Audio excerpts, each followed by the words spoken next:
Welcome to telepath classes. आज हम class 10 English की एक बहुत ही इंटरेस्टिंग और इम्पोर्टेंट स्टोरी को डिटेल में समझेंगे। The Triumph of surgery by James Harriet. ये कहानी एक छोटे से कुत्ते ट्रिकी, उसकी ज्यादा प्यार करने वाली मालिका मिसेस पम्फ्री और एक समझदार डॉक्टर के बीच घूमती है। इस चैप्टर में ना कोई असली सर्जरी होती है, ना ही कोई दावा का कमाल होता है। बस कॉमन सेंस, थोड़ा डिसिप्लिन और सही लाइफस्टाइल ही सबसे बड़ा इलाज बन जाता है। तो चलिए शुरू करते हैं। I was really worried about Tricky this time. I had pulled up my car when I saw him in the street with his mistress and was shocked at the appearance of the little dog. He was hugely fat, like a bloated sausage with a leg at each corner. His eyes, bloodshot and rheumy, stared straight ahead and his tongue lolled from his jaws. Doctor Harriet जब tricky को road पर देखते हैं तो literally उनका मुंह खुला का खुला रह जाता है। वो छोटा सा डॉग ट्रिकी अब सॉसेज के साइज का हो गया था। हर कोने पे एक एक पैर जैसा लग रहा था। सोचो, एक डॉग जो क्यूट लगता था अब इतना मोटा हो गया था कि डॉक्टर को लगा ये तो किसी भी वक्त ढेर हो सकता है। उसकी आंखें लाल और गीली थी, मतलब बॉडी अंदर से भी परेशान थी। जुबान भी बाहर लटक रही थी, मतलब ट्रिकी का हाल बुरा था। ये सिर्फ मोटापा नहीं था, ये वार्निंग थी कि कुछ तो सीरियसली गलत हो रहा है। Mrs Pomfrey hastened to explain. He was so listless, Mr. Harriet. He seemed to have no energy. I thought he must be suffering from malnutrition. So I have been giving him some little extras between meals to build him up.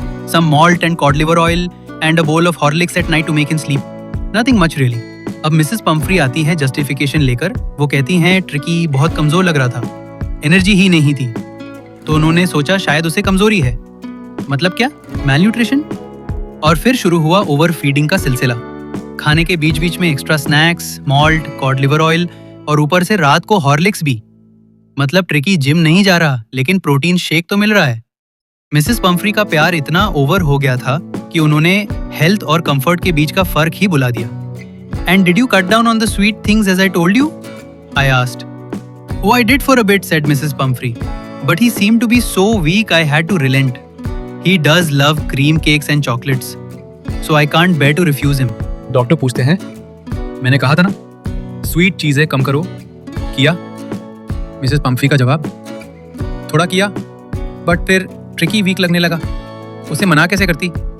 उसे तो cream cakes और chocolates बहुत पसंद है। मतलब ये हो गया, बच्चे को फीवर हो पर मम्मी कहे उसका मन कर रहा था चॉकलेट का तो दे दिया। वो प्यार में इतना अंधी हो चुकी थी कि उसका पैम्परिंग ही उसके डॉग की हालत बिगाड़ रहा था। I looked down again at the little dog. That was the trouble. Tricky's only fault was greed. He had never been known to refuse food. He would tackle a meal at any hour of the day or night. And I wondered about all the things Mrs. Pumphrey hadn't mentioned. ये tricky को दोबारा दिखता है और असली दिक्कत समझ में आती है। प्रॉब्लम क्या थी? कोई बीमारी नहीं, बस ग्रीड, लालच। ट्रिकी एक ऐसा डॉग था जो कभी भी ना नहीं बोलता था। दिन हो या रात, अगर खाना दिया जाए तो वो खा ही लेता था। मतलब उसकी भूख नहीं, उसकी आदत उससे कंट्रोल कर रही थी। डॉक्टर सोचता है मिसेस पम्फ्री ने मुझे जो बताया वो तो सिर्फ आधी कहानी थी। अभी बहुत कुछ है जो उन्होंने छुपाया या समझा ही नहीं। यानी ओवर फीडिंग सिर्फ एक सिम्टम था, असली डिजीज थी पैम्परिंग और lack of control. Well, I really felt that he was ill, she said, and getting worse every day. I tried to put him on a diet, but it wasn't so easy. He does love his food, and when he didn't eat his meals, I had to keep giving him some little tidbits here and there. He was so listless and seemed to have no energy. Mrs. Pumphrey अब clearly मानती हैं कि tricky बीमार था और हालत दिन ब दिन बिगड़ती जा रही थी। डाइट कंट्रोल करने की कोशिश भी की, लेकिन ट्रिकी ने खाना छोड़ दिया तो उनका दिल पिघल गया और उन्होंने फिर से उसे छोटी छोटी चीजें खिलानी शुरू कर दी। ये वही टिपिकल मम्मी वाला इमोशनल ब्रेकडाउन था। जब बच्चा खाना नहीं खाता तो हम उसकी फेवरेट चीज दे देते हैं, बस उसे खिलाने के लिए। लेकिन यही गलती मिसेस पम्फ्री बार बार कर रही थी। I tried to sound severe. Now I really mean this. If you don't cut his food right down and give him more exercise, he is going to be really ill. You must harden your heart and keep him on a very strict diet. Mrs. Pumphrey wrung her hands. Oh, I will, Mr. Harriet. I'm sure you are right, but it is so difficult, so very difficult. She set off, head down along the road, as if determined to put the new regime into practice immediately. Doctor Harriet finally स्ट्रिक्टो में बात करते हैं। वो clearly बोलते हैं कि अगर ट्रिकी का खाना अभी ड्रास्टिकली कम नहीं किया गया और उसे रेगुलर एक्सरसाइज नहीं मिली तो उसकी तबीयत बहुत ज्यादा बिगड़ सकती है। डॉक्टर मिसेस पम्फ्री को इमोशनली स्ट्रांग होने को कहते हैं। हार्डन योर हार्ट का मतलब है अपने इमोशंस को कंट्रोल करके उसके लिए सही फैसला लेना। मिसेस पम्फ्री को भी समझ आता है कि डॉक्टर हैरियट सच कह रहे हैं, लेकिन वो इमोशनली बहुत वीक हैं। वो कहती हैं कि बहुत मुश्किल है, बहुत मुश्किल, क्योंकि ट्रिकी को भूखा देखना उनके लिए बर्दाश्त के बाहर होता है। लेकिन फिर भी वो जाती हैं विद अ सीरियस एक्सप्रेशन, जैसा कि अब वो सच में डाइट और एक्सरसाइज वाला रूटीन फॉलो करेंगी। I watched their progress with growing concern. Tricky was tottering along in his little tweed coat. He had a whole wardrobe of these coats, for the cold weather and a raincoat for the wet days. He struggled on, drooping in his harness. I thought it wouldn't be long before I heard from Mrs. Pumphrey. The expected call came within a few days. Mrs. Pumphrey was distraught. Tricky would eat nothing, refused even his favorite dishes, and besides, he had bouts of vomiting. He spent all his time lying on a rug panting, didn't want to go for walks, didn't want to do anything. अब doctor Harriet उन दोनों को देखते हैं जाते हुए और उन्हें क्लियरली लगता है कि ट्रिकी की कंडीशन सीरियस है। ट्रिकी चल भी नहीं पा रहा प्रॉपर्ली, वो टॉटरिंग लड़खड़ाते हुए चल रहा है। उसने कोट पहना हुआ है और यहाँ डॉक्टर हमें बताते हैं कि ट्रिकी के पास एक पूरी वार्डरोब है। इसका मतलब है कि उसकी लाइफ लग्जरी और पैम्परिंग से भरी हुई है, हेल्थ की कोई वैल्यू नहीं है। डॉक्टर को डाउट था कि कुछ दिनों में मिसेस पम्फ्री उन्हें कॉल करेगी और वैसे ही होता है। मिसेस पम्फ्री बिल्कुल परेशान डिस्ट्रॉट होती हैं। ट्रिकी कुछ भी नहीं खा रहा, उसके फेवरेट फूड को भी रिजेक्ट कर रहा है, वॉमिटिंग भी हो रही है और वो बस रग पे पड़ा रहता है, हिले तक नहीं रहा, ना वॉक करना चाहता है, ना कोई activity. I had made my plans in advance. The only way was to get Tricky out of the house for a period. I suggested that he be hospitalized for about a fortnight to be kept under observation. The poor lady almost swooned. She was sure he would pine and die if he did not see her every day. But I took a firm line. Tricky was very ill, and this was the only way to save him. In fact, I thought it best to take him without delay. And followed by Mrs. Pumphrey's wailings, I marched out to the car carrying the little dog wrapped in a blanket. Doctor Harriet को tricky की condition देखकर समझ आ गया कि उससे घर के comfort zone से निकालना ही पड़ेगा। इसलिए उन्होंने पहले से प्लान बना लिया। ट्रिकी को 2 हफ्तों के लिए हॉस्पिटल में एडमिट करना पड़ेगा ताकि ऑब्जर्वेशन में रखा जा सके। जैसे ही डॉक्टर ने ये कहा, मिसेस पम्फ्री तो ऑलमोस्ट बेहोश हो गई। उन्हें लगता था अगर ट्रिकी ने उसे रोज नहीं देखा तो वो उदासी में मार जाएगा। लेकिन डॉक्टर ने फर्म डिसीजन लिया। ट्रिकी की जान बचानी है तो अब डिले नहीं। वो उसे ब्लैंकेट में लपेट के कार तक ले जाते हैं और मिसेस पम्फ्रे पीछे से रोटी चलाती रहती है। The entire staff was roused and maids rushed in and out bringing his day bed, his night bed, favorite cushions, toys and rubber rings, breakfast bowl, lunch bowl, supper bowl, realizing that my car would never hold all the stuff. I started to drive away. As I moved off, Mrs. Pumphrey, with a despairing cry, threw an armful of the little coats through the window. I looked in the mirror before I turned the corner of the drive. Everybody was in tears. जैसे ही doctor tricky को ले जाने लगते हैं, पूरा bungalow हिल जाता है। Staff alert हो जाता है और हर मेड दौड़कर ट्रिकी का सामान लाने लगती है। Day bed, night bed, pillows, toys, rubber rings, हर मील का अलग बोल। डॉक्टर को समझ आ जाता है ये सब कार में फिट ही नहीं होगा, तो वो कार स्टार्ट कर देते हैं। लेकिन ड्रामा खत्म नहीं होता। मिसेस पम्फ्रे एक और इमोशनल मोमेंट क्रिएट करती है। जाते जाते वो ट्रिकी के छोटे छोटे कपड़े विंडो से अंदर फेंक देती है। डॉक्टर रियर व्यू मिरर में देखता है, सब लोग रो रहे होते हैं। Out on the road, I glanced down at the pathetic little animal gasping on the seat by my side. I patted the head, and Tricky made a brave effort to wag his tail. Poor old lad, I said, you haven't a kick in you, but I think I know a cure for you. At the surgery, the household dogs surged round me. Tricky looked down at the noisy pack with dull eyes, and when put down, lay motionless on the carpet. The other dogs, after sniffing round him for a few seconds, decided he was an uninteresting object and ignored him. I made up a bed for him in a warm, loose box next to the one where the other dogs slept. For 2 days, I kept an eye on him, giving him no food but plenty of water. तो doctor Harriet tricky को car में ले जा रहे होते हैं और देखते हैं कि वो कितना वीक हो गया है, मुश्किल से सांस ले रहा है। डॉक्टर उसके सर को प्यार से तपकते हैं और ट्रिकी थोड़ा दम हिलाने की कोशिश करता है। क्लिनिक पहुंचते ही सब डॉग्स एक्साइटेड होते हैं, लेकिन ट्रिकी बिल्कुल डल होता है। ना कोई रिएक्शन, ना मूवमेंट। जब जमीन पर रखा जाता है तो वो हिलता भी नहीं और बाकी डॉग्स यूज इग्नोर कर देते हैं। डॉक्टर उसके लिए एक सॉफ्ट वार्म बेड रेडी करते हैं। 2 दिन तक ट्रिकी को सिर्फ पानी दिया जाता है, खाना नहीं, बस ऑब्जर्वेशन में रखा जाता है। At the end of the second day, he started to show some interest in his surroundings, and on the third, he began to whimper when he heard the dogs in the yard. When I opened the door, Tricky trotted out and was immediately engulfed by Joe the greyhound and his friends. After rolling him over and thoroughly inspecting him, the dogs moved off down the garden. Tricky followed them, rolling slightly with his surplus fat. Later that day, I was present at feeding time. I watched while Tristan slopped the food into the bowls. There was the usual headlong rush followed by the sounds of high-speed eating. Every dog knew that if he fell behind the others, he was liable to have some competition for the last part of his meal. Liabilities दूसरे दिन के and तक tricky थोड़ा environment में interest लेने लगता है। तीसरे दिन जैसे ही वो डॉग्स की आवाज़ सुनता है तो जोर से विम्पर करता है, जैसे कह रहा हो, मैं भी बाहर जाना चाहता हूँ। डॉक्टर डोर खोलते हैं, ट्रिकी तुरंत बाहर दौड़ता है। जो द ग्रे हाउंड और उसके दोस्त उसे घेर लेते हैं, उसे रोल करके इंस्पेक्ट करते हैं, फिर गार्डन की तरफ निकल जाते हैं। ट्रिकी भी उनके पीछे चलता है। थोड़ा मोटापा लेके फीडिंग टाइम पर डॉक्टर देखता है कि हर डॉग फास्ट खाता है, कंपटीशन है। ट्रिकी भी सीख जाता है कि अगर स्लो खाओगे तो दूसरा ले जाएगा।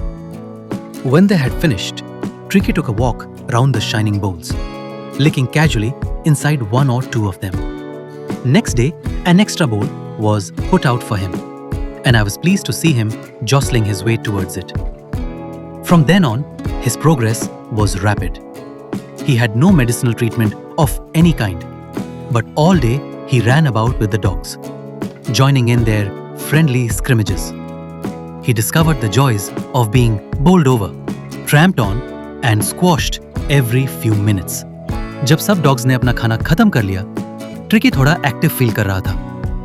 वो शाइनी बोल्स के आसपास कैजुअली घूम रहा था और कुछ बोल्स के अंदर चाट भी रहा था, जैसे एक्सप्लोर कर रहा हो।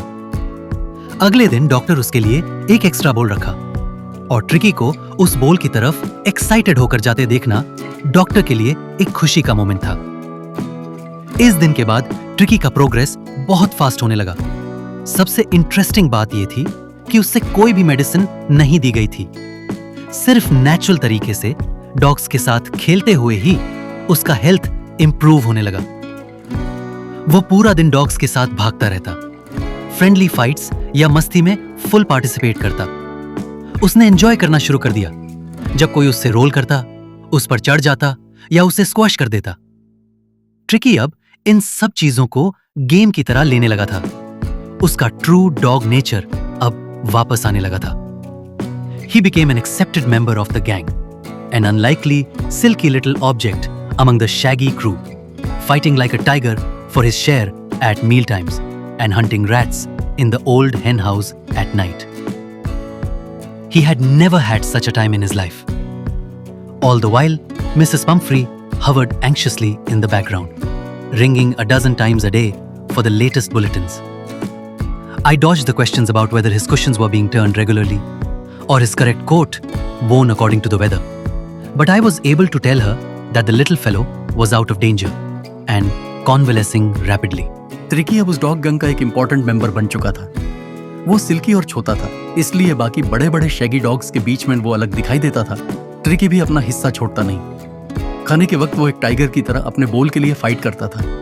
रात को भी वो एडवेंचरस बन गया था। ओल्ड हेन हाउस में जाके रट्स को ढूंढने लगता था। ये ट्रिकी की लाइफ का सबसे एडवेंचरस और मजेदार टाइम था। लेकिन इस दौरान मिसेस पम्फ्री बहुत एंग्शियस रहती थी। वो रोज बार बार फोन करती थी, दिन में 10-12 बार तक।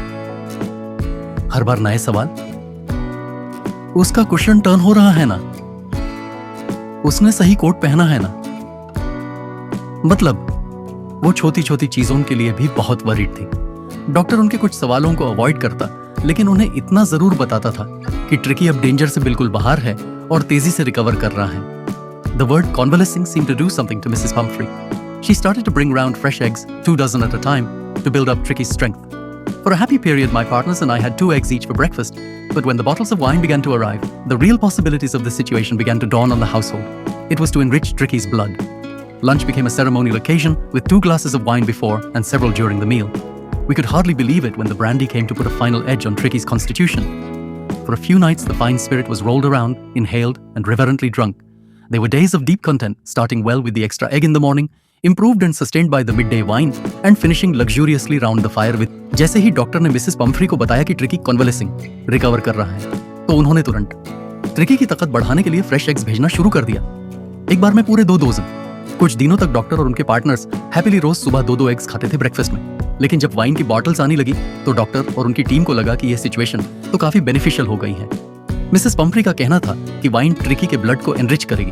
अब लंच एक प्रॉपर सेलिब्रेशन बन गया। पहले 2 ग्लास वाइन, फिर लंच के दौरान और भी ग्लास। सबसे सरप्राइजिंग तब हुआ जब ब्रांडी भी भेजी गई, ट्रिकी के कॉन्स्टिट्यूशन हेल्थ को बूस्ट करने के लिए। कुछ रातों तक वो ब्रांडी स्वर्ल करके उसकी स्मेल लेकर बड़े रेवरेंस इज्जत के साथ पी गई। ये कुछ ऐसे दिन थे जो डॉक्टर और उनके स्टाफ के लिए फुल कंफर्ट, फुल लग्जरी और फुल एंजॉयमेंट से भरे हुए थे। सुबह एग, दोपहर में वाइन और रात को आग के पास बैठकर ब्रांडी के साथ relaxation. It was a temptation to keep Tricky on as a permanent guest, but I knew Mrs. Pumphrey was suffering, and after a fortnight, felt compelled to phone and tell her that the little dog had recovered and was awaiting collection. Within minutes, about 30 feet of gleaming black metal drew up outside the surgery. The chauffeur opened the door, and I could just make out the figure of Mrs. Pumphrey, almost lost in the interior. Her hands were tightly clasped in front of her. Her lips trembled. "Oh, Mr. Harriet, do tell me the truth. Is he really better?" "Yes, he's fine. There's no need for you to get out of the car. I'll go and fetch him." Tricky को रखने का मन था, लेकिन उन्हें पता था Mrs Pomfrey कितनी परेशान होंगी। 2 हफ्ते बाद उन्होंने कॉल किया और बताया कि ट्रिकी ठीक है। थोड़ी ही देर में एक बड़ी सी ब्लैक कार आई। मिसेस पम्फ्री कार के अंदर इमोशनल थी, उनके हाथ जोड़े थे, लिप्स कांप रहे थे। वो बोली, "सच बताइए डॉक्टर, क्या ट्रिकी सच में ठीक है?" डॉक्टर ने कहा, "बिल्कुल, मैं उसे ले आता हूं." I walked through the house into the garden. A mass of dogs was hurtling round and round the lawn, and in their midst, ears flapping, tail waving, was the little golden figure of Tricky. In 2 weeks, he had been transformed into a lithe, hard-muscled animal. He was keeping up well with the pack, stretching out in great bounds, his chest almost brushing the ground. I carried him back along the passage to the front of the house. The chauffeur was still holding the car door open, and when Tricky saw his mistress, he took off from my arms in a tremendous leap and sailed into Mrs. Pumphrey's lap. Garden में tricky दूसरे dogs के साथ मस्ती कर रहा था, काफी slim, active और स्ट्रॉन्ग हो गया था। वो लॉन्ग जंप्स मार रहा था और फुल एनर्जी में दिख रहा था। डॉक्टर ने उसे उठाया और वापस गेट तक लाए। जैसे ही ट्रिकी ने मिसेस पम्फ्री को देखा, वो डॉक्टर की बाहों से एक बड़े जंप में सीधा उनकी गोदी में जा गिरा। She gave a startled "Woo!" and then had to defend herself as he swarmed over her, licking her face and barking. During the excitement, I helped the chauffeur to bring out the beds, toys, cushions, coats and bowls, none of which had been used. As the car moved away, Mrs. Pumphrey leaned out of the window. Tears shone in her eyes. Her lips trembled. "Oh, Mr. Harriet," she cried, "how can I ever thank you? This is a triumph of surgery." Mrs Pomfrey shocked हो गई और tricky उन पर चढ़ गया। उनका face लिक करता, भौंकता और फुल प्यार दिखाता। डॉक्टर और शोफर उसके अनयूज्ड बेड्स, टॉयज और बोल्स ले आए। कर जाते वक्त मिसेस पम्फ्री विंडो से झकती हैं, आंखों में आंसू लेकर कहती हैं, "Oh, Mr. Harriet, how can I ever thank you? This is a triumph of surgery."